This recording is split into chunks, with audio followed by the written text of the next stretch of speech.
Hello. See, we have people joining us now. Yay. Exactly. Excellent.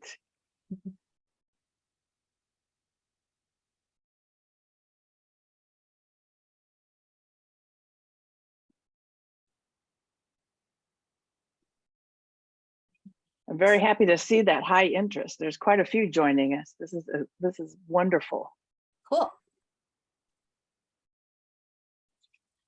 We have a lot of computer science first year students. I had heard that the Ira Fulton School had this year 31,000 students. We had in our majors, in our 5 majors, 1,200. Wow, that's amazing.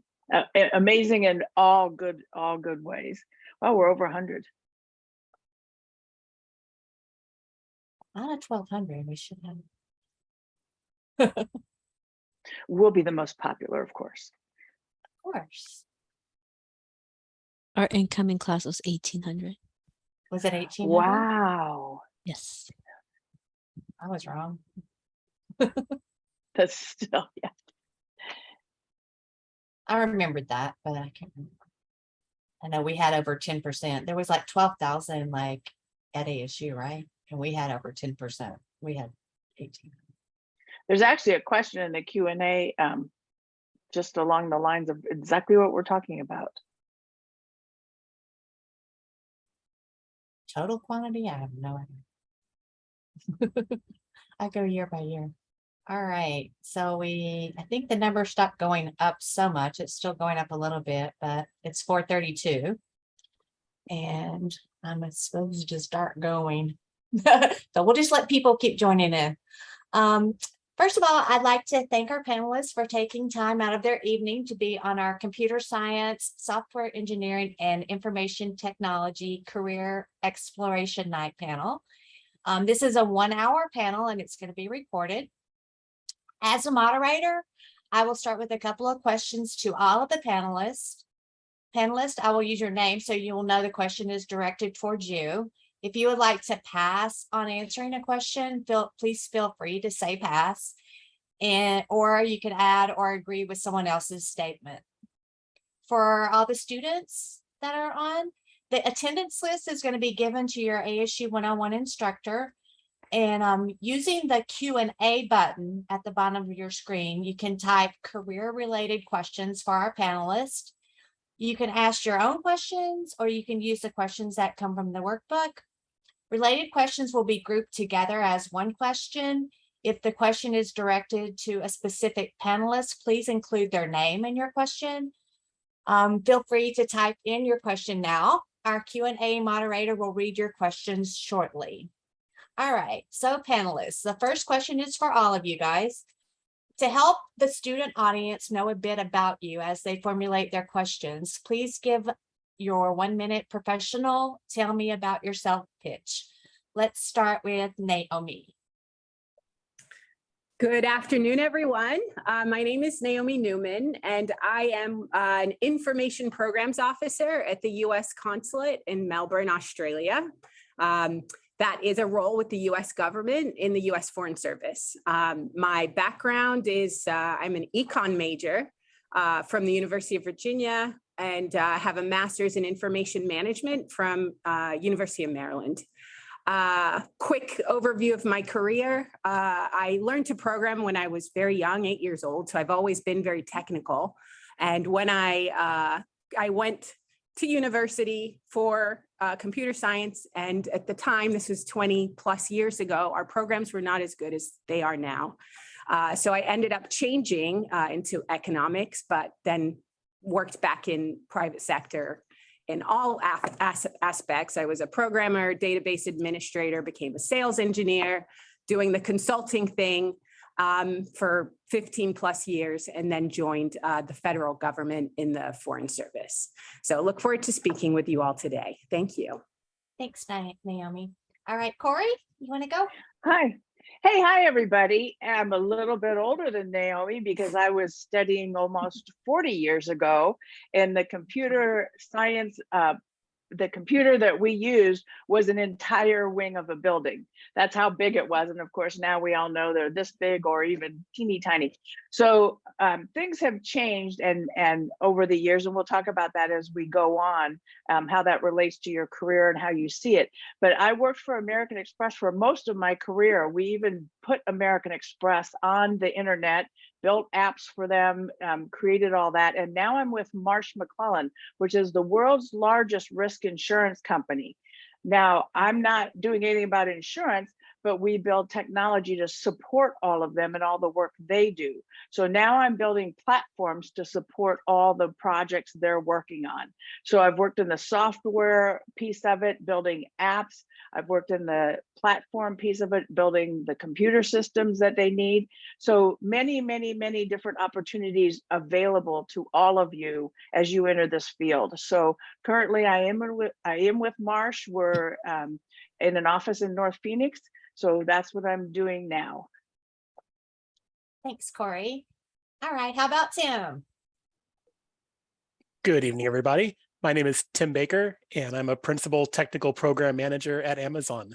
We're located right up the street from ASU's Tempe campus on Mill Avenue in Rio Salado, in case you aren't familiar.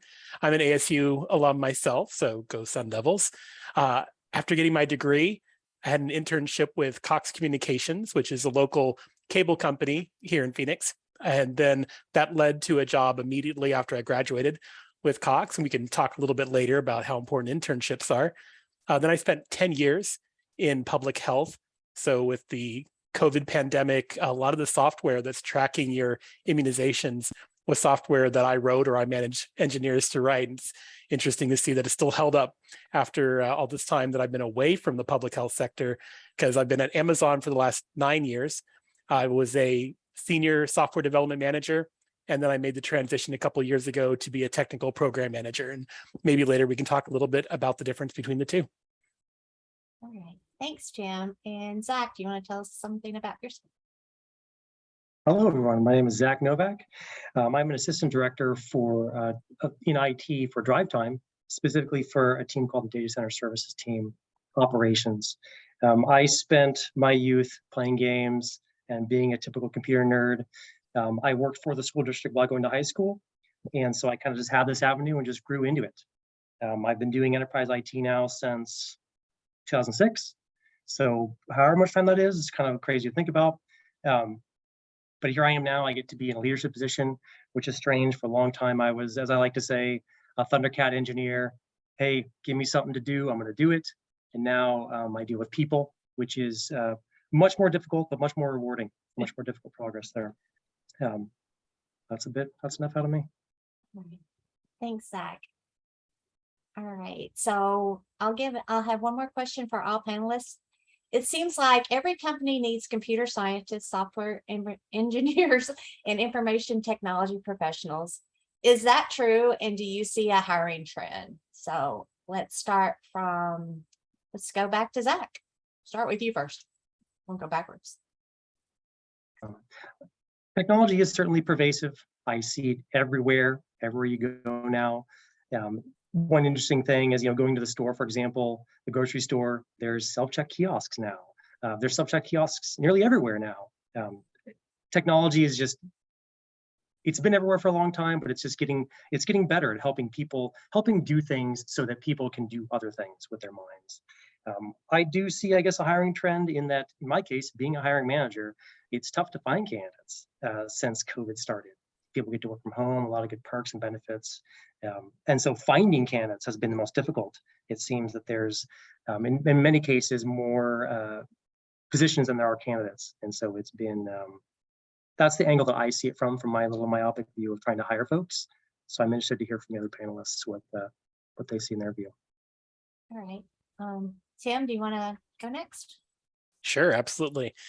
Trying to piggyback onto what Zach said. He said it very well about how ubiquitous technology is. It's all around us, obviously.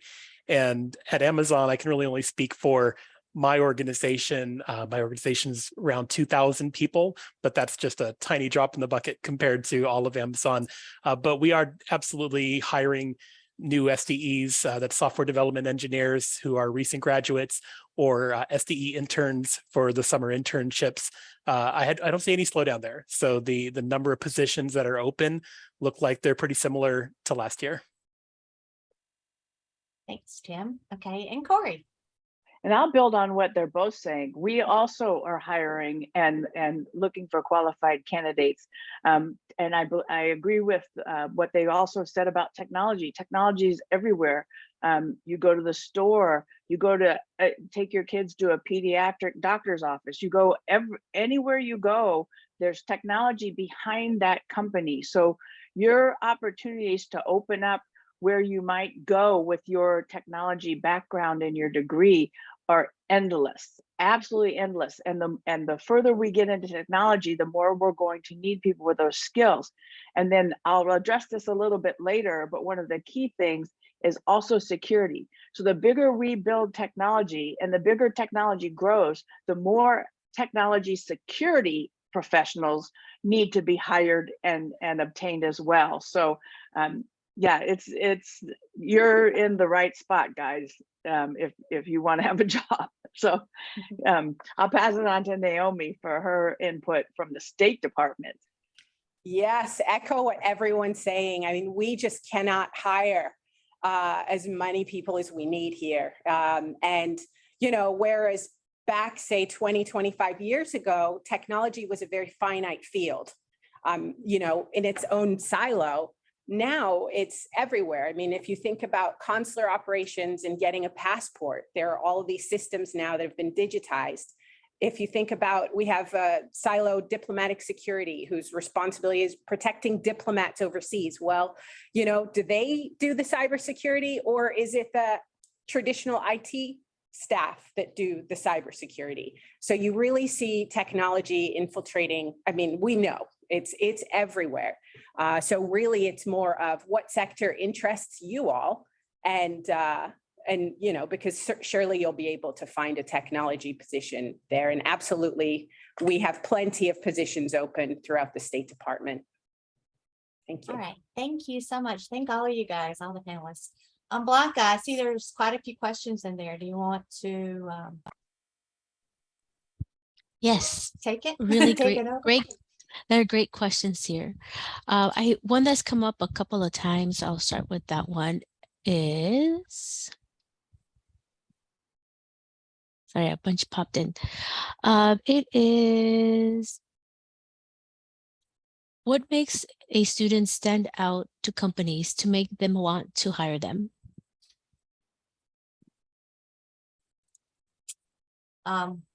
Anybody can pop in, I think, or do you want to go in order? I think I'll pop in to start. I will tell you something we look at as a well-rounded student. So of course we want you to do well in technologies, but something, and of course this is coming from someone older than you guys, but some of your soft skills and some of the things you're involved in outside of all the constant technologies is equally as important as how you're going to work with other people. You know, we're all engineers in one form or another, but we still need to cooperate and collaborate. And so some of those skills and some of those projects that you might work on, or maybe be in an outside group or club, some of that we take into account as well as to how well you play with others, basically, because that's equally important for your success in your career, as well as your knowledge about your technical knowledge. Thanks, Corey. I'd like to chime in with, from my perspective, hunger. If someone wants something and I can tell they're truly passionate about that thing, that's going to go a long ways. And additionally, humility. It's been an interesting ride of doing IT for so long, but in talking back to technology, everything changes so fast. So maintaining a humble mindset will let your mind be open to new ideas. So if someone comes in, especially a student, well, it's clear that your resume is not going to have, oh, this job requires a bachelor's and 20 years in this field. We're not going to have that, and that's understood. So being humble in that case and having humility means coming in and being like, yeah, look, I know I'm 18, 19 years old. I don't have 20 years in a bachelor's yet, but hey, I really want this thing, and I'm open-minded and humble, and I want to listen and I want to learn. That's going to go a real long way in any sector, not technology, in life. Thank you, for sure. Tim or Naomi? Sure.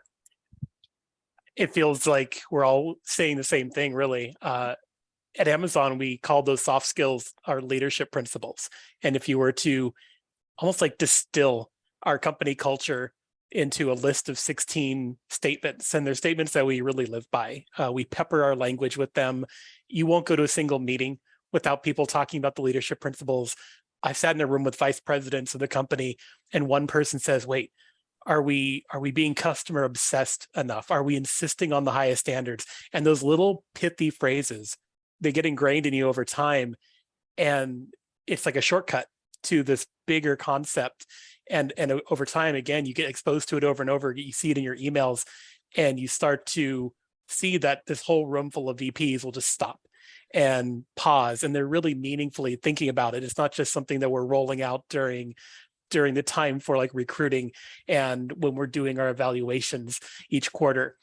So I share that because sometimes it can be hard when you hear things like, hey, we're looking for soft skills, because everybody is. And I'm not necessarily touting Amazon's leadership principles as something that's different or special compared to other companies, but they are written down. So I think that's one opportunity, is you can do a quick Google search and find those and see what a company like Amazon and many companies will have something very similar. And that way you have that more concrete list, so you can go and look at that and really kind of take it to heart. Yeah, and I just echo what everyone else is saying. It really, I've hired in the private sector, I hire here in government. And when we talk about soft skills, a lot of times, just to add something different to this, how do you get them? You really want to try and go to networking events, have a conversation, introduce yourself, have your pitch ready to go, even if you don't feel comfortable, and keep practicing that. And that's kind of what will start to develop your soft skills. But in an interview, for sure, they 100% stand out, because I think in university courses, you're rewarded on how quickly or how well you can solve a problem, and not so much, the other side, which is what, when we're hiring in for employment, we look for.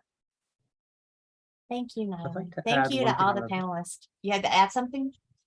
Yeah, Naomi just mentioned something I thought was really interesting, is that, and this going back to technology question, even though we're dealing in technology, it's still people. It's still people. We're hiring people, and people are learning the skills. The technology can never replace that human element. And I wanted to, after Naomi mentioned those things, that really sparked that in my brain to let you all know, like, oh, cool, I'm going into technology. Cool. Well, you're likely not going to be the person with the red stapler in the basement. You're going to be interacting with human beings, whether it be on a Zoom call like this, or it be Slack or Teams or Discord or whatever. It's all human interaction, soft skills. Sorry, Naomi, thanks for sparking that in my brain. Thank you. Thanks to all the panelists. All right, Blanca, I know there's some more questions you want to. Yes, the next question is, how did each of you decide which career path to take?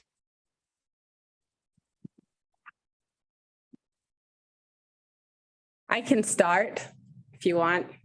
I only say I'll start because I didn't decide. I don't think when you're so young, your career path is a finite decision. And I think that you should just follow your passion, or maybe it is you follow a job offer. Maybe it's the only one. Just because you take that first path doesn't necessarily mean that that's your only path. I started off as a programmer and database administrator, and I ended up being a director for consulting services and selling consulting services. So, just getting your foot in the door to something that you think might interest you is a first start. But, you don't have to spend so much time ruminating about, am I making the right choice in a path? Because you can always change, especially with technology. Thank you. Corey? I like what Naomi said, but also it's kind of following your passion. Now, again, I bring this up, but computers weren't what they were when I had my choices. And so I started down another route, and because I wanted to live in Europe, I went to Germany and worked for Lufthansa. And then you saw that computers were coming in. And I'm going to be a little rude right now, but you guys will understand this, is I met a lot of people that were making a lot of money, starting to bring in computers. And in my mind, I was like, well, I'm a lot smarter than that guy is. So maybe I should learn this stuff. So that's kind of how I ended up going there, because you saw you saw things starting to come into the environment and how important it really was, and then started down that path, and then doors would just open and open and open. I lived in a number of different countries before I came back to the US, and it's wonderful to have those skills, because doors open for you, but keep your curiosity and your desire to learn always open. Even, I mean, 20 years from now, I still want to say I'm curious and I have a deep desire to learn. I might be in an old folks home, but I'm still going to say that. I'm still going to keep learning and learning and learning. So you want to always keep learning and growing in this field, because it changes rapidly and new opportunities come up all the time. But yeah, I wanted to travel the world, and then I learned about computers. So that's how I came into that work, step. That's cool. CM or Zach? Sure. I started wanting to do programming for virtual reality. And I had this vision that it was going to change the world. This was like in the late 90s. So VR didn't do a lot of world changing at that point. So got my degree and was faced with, okay, not a lot of jobs for VR. And at first it was kind of, what can you do that will still use your skill set, your computer science degree? So like I said before, worked for Cox Communications, but I found that I really like helping people. I ended up being on a project where I was helping roll out cable modems when that was a new technology, and trying to help troubleshoot a lot of these problems had this sense of satisfaction when it was done. And that led me to public health for a good decade. And so that was something I learned about myself. So you might think you kind of have it all figured out when you're 18, 19, you're starting the university track. And then I can say that probably it's true of many of us, is things will change. You'll learn something about yourself, and then just things change over time. I eventually worked for Amazon, but working in an area where we're trying to stop bad actors from hurting people by putting unauthentic things in a box, maybe even things that can harm people, things like that. And so I still get to really work with that part of myself that likes helping people. I think that's also what led me to being a people manager, as opposed to doing the software engineering myself. And then eventually I even saw that I could have an even bigger impact on the folks around me because I have this brain that organizes things. I could take a complex problem and say, wait, couldn't we do these things to solve it? And it's part of being a people manager as well, but by kind of taking that aside, and I do miss aspects of that, and being able to apply it to thousands of people, you can really scale your mechanisms that way. So that's kind of what led every little bit, was this kind of incremental change. None of those changes felt that big. Changing a new company does feel pretty big, but in terms of looking back, it was a company change, but it didn't feel like much more than that. But then you look back and you go, oh, that when you see it over enough time, you can see that change. Thank you. All right. Did you want to chime in, Zach, or you want to go to the next question? Oh, sure. I'll be quick. I wanted to be a fighter jet pilot. Turns out I had really bad eyesight and asthma, so I didn't do that. Like I mentioned in the intro, I happened to fall into IT. It was one of those things where I found a comfort zone. I was very introverted, very shy, no self-confidence. And hey, look, there's something I'm good at. I was that kid in the family. Hey, Zach, this thing doesn't work. Can you fix it? And this wasn't like vacuum tubes, this was the early 2000s. And so I just fell into it. It was just a bit of luck, I'd say. Thank you. I think so with you guys. Blanca, got more? Yes. Some students want to know, how do you build your skills and self-confidence? Anybody can pipe in. I don't know. I think all of you guys can add something. There's a lot of opportunities to build your skills now. It's so amazing. I mean, there's all these online areas where you can take courses, Udemy, many of them you probably already know about, but you mentioned confidence, and I really want to address that a little more, because I know everyone can address the skills part. Tim brought up helping people. So when you're working on a project with your fellow students, or you're into a job situation and you're working a job, if you help people, and start building that rapport, it helps build your confidence, because then they start coming to you and say, hey, for me, they'll say, hey, Corey, can you help me? Well, that builds confidence, but yet you start by actually helping people and are being curious about what they're doing, saying, you're solving this problem. Can I pitch in and brainstorm with you? So you can build your confidence by helping and assisting, and then they start coming to you as the go-to person, and that helps build your confidence. Thank you. Anybody else?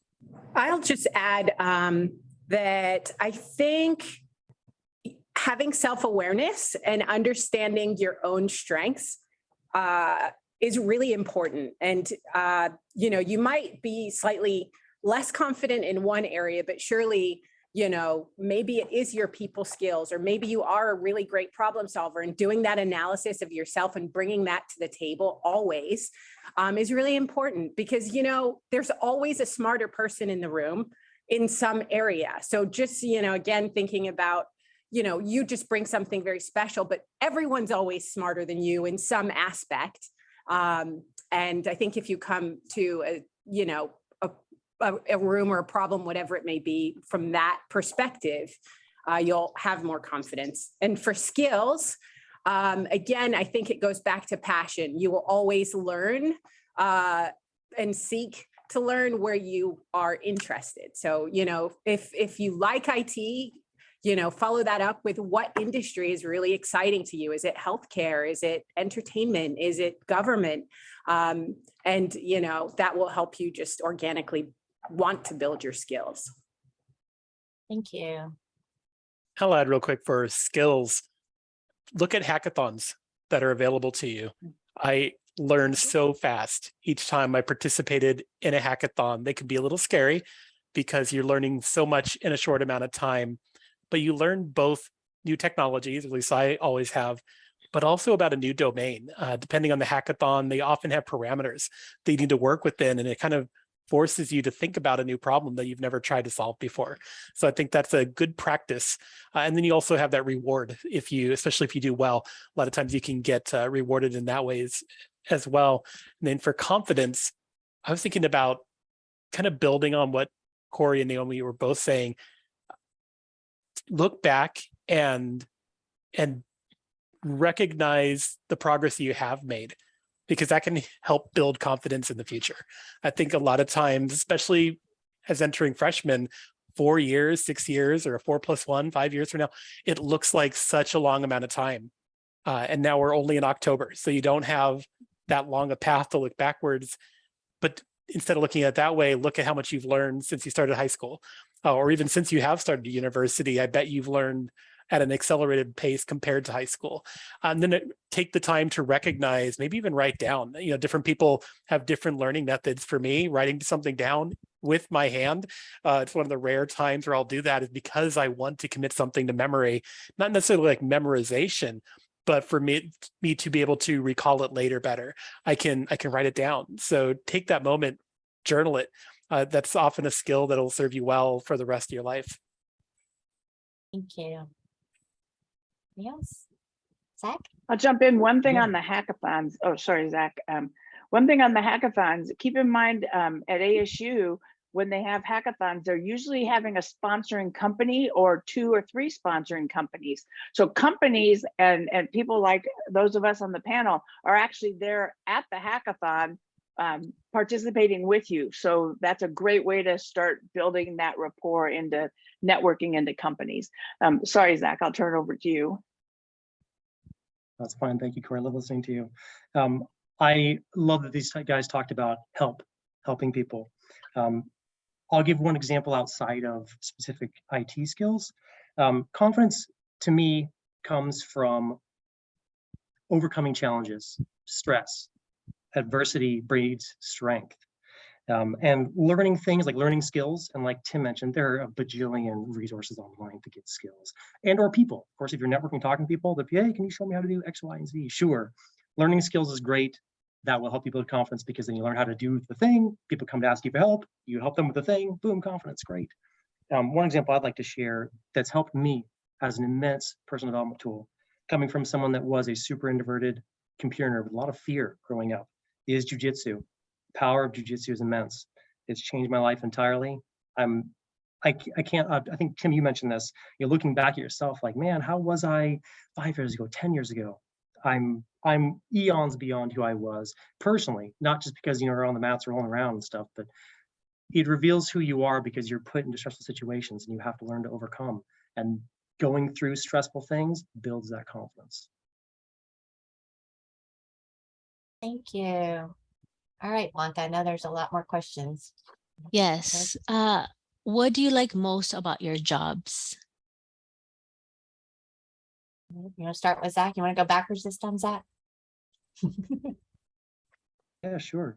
What I like most about my job, I love the people I work with.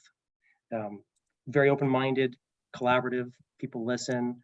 And also on the technology side, it's this technology thing, being a geek myself. For being a used car company, Drive Time, we get to touch and implement really cutting edge tech. And going to the people aspect, leadership and stuff trusts us because we've built their confidence in executing things to like, hey, you guys want to do things this way? Okay, figure out how to do it that way. We get to problem solve and we get to play with new tech. They're really lenient on budget when I come to them with things like, hey, this next year, 2023, I want to buy X, Y, and Z to support A, B, and C. And this is how we're going to use it, how it's going to benefit everybody.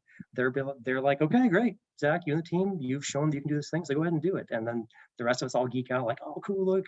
In my case, being the data center space, one example is, we bought this appliance to store people's files, and it was $750,000 for this little thing that we're going to put in a rack and then plug it in. But for us as geeks, it's like, oh my gosh, this thing was in the back of my car and it's worth almost $1 million. That was kind of cool. So that's one aspect that I like about my job. I could jump in real quick. Tim. I was talking already about helping people. So you've already heard me talk about that. So I'll come up with like my second favorite thing working for Amazon is this blend between the cutting edge technology and working like you're a startup. And I've worked at startups before, and Amazon divides its teams into, we call them 2 pizza teams. So the idea is you could feed your engineers on 2 large pizzas. And if you get beyond that, your team is getting too big. If you have leftover pizza, your team's getting too small. So it's 6 to 10 people. And you have, we call it ownership. It's one of our leadership principles. And you really own this vertical. We say we own our services.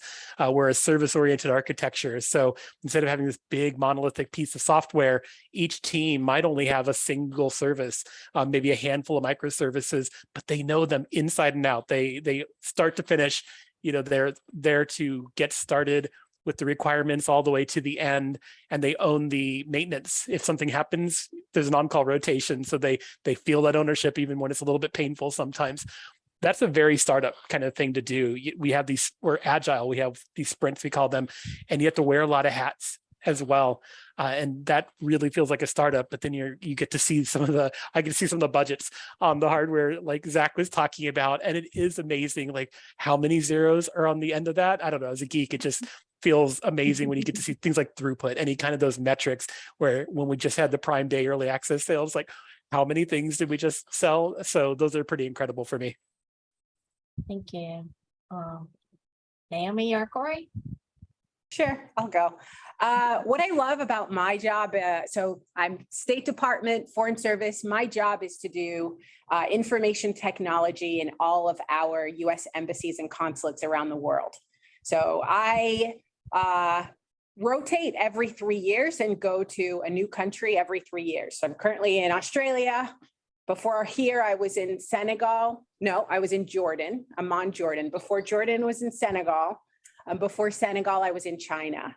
That's the career. And so we, in theory, do the same job around the world, but everywhere that we go, it's very different because you're in a different country. So you have to learn how to work with the local resources. So you're seeing all of that culture come into play. How do other IT professionals around the world work? And you get that exposure and experience, which is very unique.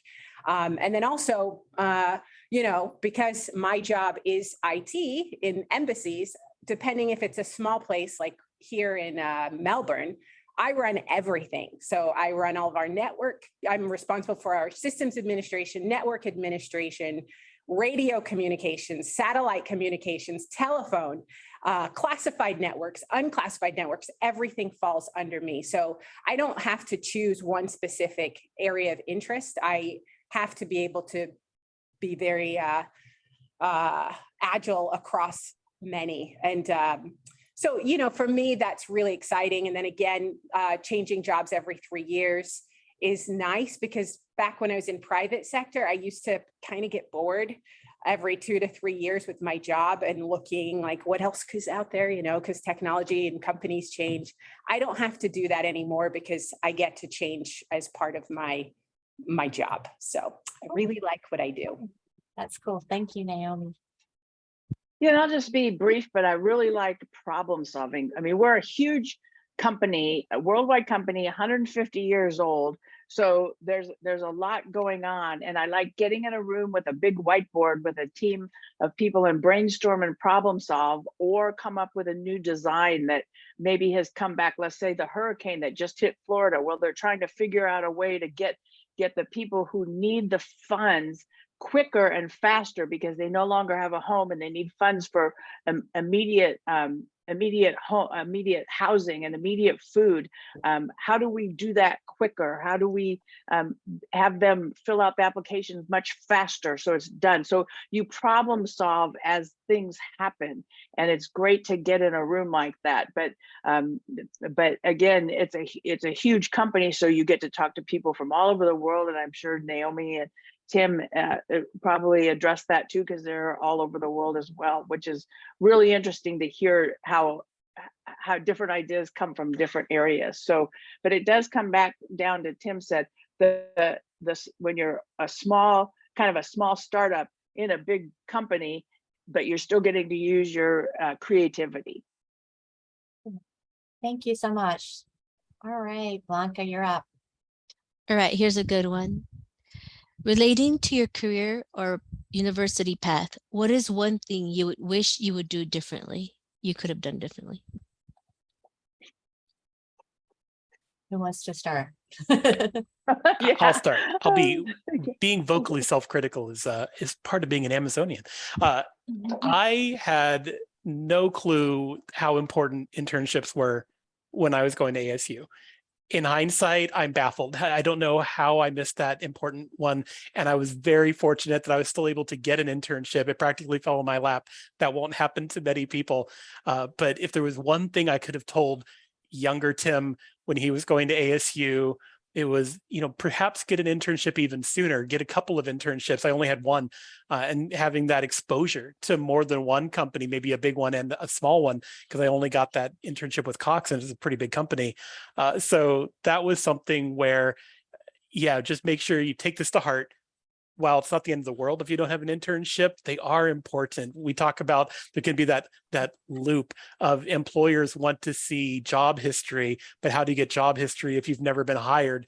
The internship is often the answer to kind of getting into that loop and getting it started so that you have that job history, because 12 weeks is way better. And when I've talked to my interns at the end of the summer, they're often amazed how different industry was compared to academia, and what their expectations of industry was. So get started on that, do as many interns as you can possibly get away with. Anybody who wants to go next? I'll build on that. Networking and clubs that relate to your field are also big things. Sometimes I felt like I don't need to meet people, and I was a little bit, especially older people, as I'm talking to you as an older person, but I don't need to spend that time. I don't need to do that. I know what I need to know. And no, that was wrong. I should have, again, done more networking, done more listening, done more connecting. And you have tools to do that now. I mean, we didn't have Meetup. We didn't have those kind of things, but we did have, college groups. So join groups and network, because and keep those relationships. Even if one of your relationships goes into, they want to go into building houses, and that's not where you're headed, keep those relationships, because it all comes back around. Everybody knows other people. So those relationships are great to build, and start building them now. because it's once you're out looking for a job and starting that, it makes it harder. Thank you, Corey. Naomi or Zach? Naomi? Sure. I'm struggling with this question. I don't know if I have any regrets or things that I would change in my career. You know, everything has been kind of one road led to another road, and I've learned a lot, always being reflective. So I'm sorry, I don't really have an answer for this one. That's okay. All right. And how about you, Zach? Anything? Mine's pretty simple. First of all, 18-year-old Zach straight up would not have listened to me, so it doesn't matter. He's too full of himself, too much ego, too much nonsense. Mhm. But that's it. I mean, I echo what Naomi said. I fell into this career and it's been great. I've been very fortunate. But if I could somehow get a message into 18-year-old Zach's brain, which would have been just Good insane. luck on that. Hey, hey, check the ego, listen to other people, help other people. Don't worry about this time this time you're spending, or, oh man, I have no experience in this thing. How am I supposed to get it? Well, Zach, just start.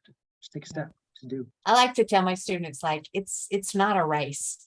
It's not a race to see who can get there first. It's like, look at everything that's available to you and just open up and try this or try that, be open to other things. It's not a race to see who wins, who gets there first. So anyway, all right, Blanca. Along those lines, we have a lot of students asking about internships in general. When it comes to getting started in the industry, what makes a candidate stand out for an internship? And they also want to know in particular about getting an internship early. So maybe their first summer in school, going into sophomore year. Anybody? I can go I in don't order. know. Do they offer internships for sophomores, guys? I don't know that. I don't know the answer to that question. I have no idea. I tell them if they can find one, take it, but good luck. It's like, So go ahead, Naomi. I do have something because this is quite important. State Department does offer fellowships, which is our version of an internship, especially focused in the IT field. And what's significant is that you apply in your sophomore year, and if you're accepted, it covers your junior and senior year tuition up to $43,000. A lot of people miss it though, because they're not looking at internships so early in their college career. So I'll get a link out to you all. But the requirements for us, we don't, our hiring is a little bit different. It's very more box checking. But it's, you have to have a minimum GPA, be studying, computer science or some sort of information technology field, be a junior, blah, blah, blah. So I'll get a link out to everyone so that you can start to review those requirements if you're interested. Thank you. That brings up a good point, Naomi, is also look at things like fellowships. There's numerous fellowships around. I believe I was just reading something about the McCain Institute, which is part of ASU. I'm just putting something out there about a fellowship. Now that's a different background that they're looking for, but look for fellowships as well. That's a way to build your experience and build the networking that you need. But aren't internships usually between your junior and senior year? I'm asking the panel more than anybody. Is that typically? We don't have a minimum at ASU. I'm Okay. sorry, at Amazon rather. So if you are a sophomore who's going to become a junior, for example, now it is the same. We call it the hiring bar. If you think of like a pole jump and you're trying to get over the bar. So we have the same bar regardless of how many years you've been in your education. And so that can make it more challenging. If you haven't had CSE 310, you're going to have a harder time with the data structures and algorithms, for example. But I would say, and this is just Tim's observation, maybe 10% of the interns that I see are going to become a junior rather than a senior. And what they often do is they pair up with friends. They get the textbook early for CSE 310 as an example. They take online courses. They get a book on how to crack the coding interview, things of that nature, so that they basically self-study. And goes back to what Zach was saying, really towards the beginning about having that hunger. Do you really want this? And for folks who want it bad enough, we see that they will keep pushing themselves so that they have the skills that they need to get that internship early. And then I will note that we do have a program for freshmen becoming sophomores. Maybe I should be cautious calling it a program. It's a handful of people. We call them junior SDEs, and they work 16 hours a week during the school year, and they have a full-time internship during the summer. But there are only a handful of opportunities for that, so it is competitive. I don't say that to dissuade anybody, but just so everybody kind of understands that there's not a lot of information out there, because unlike some of these other programs, like our normal internships, to scale, we can get the message out to thousands of students. For this one, it's much smaller. So, and I know we're not alone. When I was working in public health, sometimes it becomes, who do you know? Going back to what several folks have talked about, Corey recently talked about networking, how important that is. If you know somebody who works in IT, or your parent knows somebody who works in IT, it doesn't hurt to ask them, hey, do you need an internship? This person's only got 1 year of education under their belt. But for some companies, especially I've seen for small companies, even having that 1 year of programming can do things that would be worthwhile for them to bring you on board, and or they want to give you that opportunity. They know the value of internships, and they're willing to expose you to that. And it's a little less risky sometimes when you're in a small company, and you can make sure that you're taking that person in under your wing. And I was just sorry, I was looking away, but I was looking up who I was talking to, and I know the Fulton School of Engineering is partnering with the employee relations and talent services at ASU to build even more relationships with companies to offer more internships. And we're one of the companies that they've reached out to. So we're looking into it as a company. So you may have more opportunities as this partnership grows for internships as you continue your college career. I would tell, I don't know, this is just my experience as an advisor, is that getting involved in some of the clubs and maybe hackathons can give them some experience early on as a freshman that they can use on a resume. I don't know how much that helps them to get an internship, but just doing the smaller things, the more things that are available to them, I think could be helpful. But I don't hire either. So Everything helps because it all becomes experience. So everything they do helps. If you go to a church and you help them build a database for their membership, I mean, all that's experience. Help a charity, all that's experience. Any projects. Thank you so much. All right. The next question is, what are some minor suggestions for CSIT majors? What types of minors? Yeah. Anybody have anything that they can think of? I mean, I could say that looking at candidates apples to apples, a minor is likely only going to come up if we really saw two people who are already approximately, I mean, nobody's the same, obviously, but on paper, you can see a couple of candidates that seem to have a lot of the same strengths. If one had a minor and one didn't, that might give that one a little bit of an edge. But when I'm looking at a resume, I know how much math is going into a CS degree already. So if I see a math minor, that does show that rather than taking maybe some of the more fun electives, you really are focused on that side of things, and maybe the more mathematical side as opposed to the more creative side of software development. So maybe I'd look at something if we're looking for machine learning, artificial intelligence, sometimes that more heavy emphasis on math might be a help. So that's one that's, but I would also be careful if I had the time to say, spend, because you're going to spend a lot of time doing minors versus invest that time doing hackathons, maybe becoming a tutor, helping to help other people, to help your local charity, even making sure your GPA is strong in your major, as opposed to potentially taking a minor where maybe it lowers your GPA. I'd probably prioritize some of those other things first. I have a comment on this. As we've all talked about, I think we all agree that being diverse is really important in terms of just your interests and everything. So I would suggest actually having a business or some other, something completely different from a technical minor as a focus just to get those other skills. So as I mentioned, I have an econ degree, and that has done nothing but given me huge credibility because I can always prove that I can program. I can talk technical.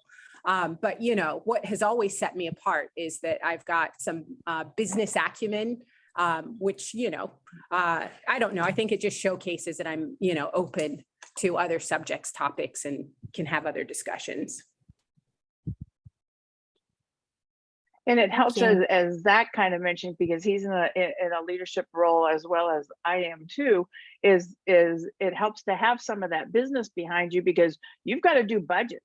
You've got to do resource planning. You've got to do all this stuff. And you may look at it and say, this is, I don't want this, but yet because you know a little bit about it, it really helps because it builds you into a more of a management leadership type role, and you need to understand that. Or if you're asking for certain servers or certain types of laptops that you need, it helps if you have you can bring some what the finance adds to the job. And so if you understand some of that business background or economic background, it really helps. So it doesn't necessarily have to be a minor. Maybe it's some classes that help understand outside of that the realm of actual programming. For sure. Exactly. Thanks, Corey. I Blanca, think we or I think we can get maybe 2 out, but for sure 1. Here's the next one. What industry changes do you anticipate in the future? I'd buy a lottery ticket and be retired. But that is a great question. Wow, you guys. I mean, you're just seeing all the changes happen with the self-drive. I mean, I can just go on and on and on. Self-driving vehicles, what computers are doing, how small they are, what's happening in cybersecurity. It's just on and on and on and on. The one thing I can guarantee and put money on is there will be change every single day. There's change in this field constantly. So I'll you can't reach nail it out to my down. other panelists. I wish I could. Yeah, it's like, well, dang, that's not an answer. You could run the world, man. Yeah, exactly. Naomi or Tim or Zach? Oof. Well, I would just say one trend that I'm seeing, this isn't necessarily, it is industry, but it's focused on hiring. I was speaking to someone from Deloitte the other day, and they were talking about how they've changed their hiring profile. So back when I was a consultant, you know, if you were looking to get into their cybersecurity practice, you had to have a lot of experience in cybersecurity. Now they're actually looking at the people that have been successful as consultants, and they're looking at what that profile looks like. So I think definitely we're going to see a lot of change in the hiring and then I don't know how that'll impact. I mean, obviously it'll create more diversity of thought and all those things. But yeah, I don't know if we're going to see as much of a traditional, you know, you're just a programmer, you're just a, you know, whatever it may be. As we move forward, it just seems like the industry is looking for more diverse profiles. Thank you. Tim or Zach? I don't want to be a downer, but and so I'm looking really kind of more short term. I think Naomi and Corey did a great job of looking out, especially Corey, looking out longer term. Short term, I think we are unfortunately heading towards an economic downturn. I mean, we're already heading that direction. I'm not convinced it's going to end anytime real soon. So be thoughtful about that. That's not to say don't think about what you're going to be passionate about. Enjoying what you do is important. When you're looking around, like, what industry do you want to be involved with? Some of them might be tightening their belts more than others. And I've been through a couple of these. It's one of the benefits of experience. You go, okay, I've made it through a couple of these. You can absolutely make it through it. So have that optimistic viewpoint. I think it was Corey at one point was talking about kind of selling yourself in a sense, making sure that when you're looking at what you can give to others, it's in a sense, it's like a form of sales. I want to be careful using that term because sometimes it comes across as sounding like not authentic. And that's not what I mean. I just mean thinking more about what you can do for somebody else rather than what you're getting back in return. And if you have that perspective, then even when times are tight, you're making yourself more and more valuable to whatever company you're in. Thank you. Sometimes economic downturns provide opportunities. And yeah, you're right. We've been through numbers of them. We come out, but we come out even with more technology and more opportunities, because if they need less resources, but they need more technology. All right. So did you want to add anything, Zach, or no? Okay. So panelists, do you have any parting words of wisdom? Well, okay, I'll start. But first of all, you guys are amazing. I mean, that you're at ASU, you're in an incredible school, an incredible program. You know, just keep everything open. Be curious about everything, because you're going to have so many opportunities and so many doors open for you. So you know, just be curious and learn as much as you possibly can. Learn from people and learn from your teachers, learn from your classes, but get out and learn from the world as well. This is a great time. And what you're doing, I will tell you, what you see as jobs now might not even exist in 10 years. There's going to be a whole new world of different jobs and different roles. You know, so constantly keep your eyes open on what's going on. So that's my 2 cents. Everybody else, we got like about a minute each. Naomi? Yes, I would just echo what we've been saying. Don't underestimate the power of a network. My network has helped me in my career. So as many people as you can get to know, as Corey mentioned, be curious to know what they do. It might not sound like something that you'd be interested in, but just ask, and you know, never be afraid to ask, hey, what opportunities do you have at your company for you know, student? I would ask everybody, and you will probably find a lot more opportunity than you would expect. So yeah. Thank you so much. And Tim? I suggest you start thinking about mentorships. As time goes on, I've learned so much from mentors, and I continue to learn from mentors. So don't be hesitant to reach out and ask somebody if they would be a mentor. When you find somebody, when you really look at that person, you say, I admire, and it just has to be one thing. It doesn't have to be, I want to be that person. I admire one thing about that person. If only I could do that thing as well as that person does. And then ask if they can mentor you just for that thing, because none of us are perfect. I mentor people myself. And one of the first conversations I have, in fact, the first conversation I always have is maybe let's go grab coffee. And then I want to understand, what is it that you're seeking in a mentorship? Because I'm still learning in areas where I wouldn't be comfortable teaching somebody else, but then there are other areas where I say, okay, I can understand where I might be able to help you in that area.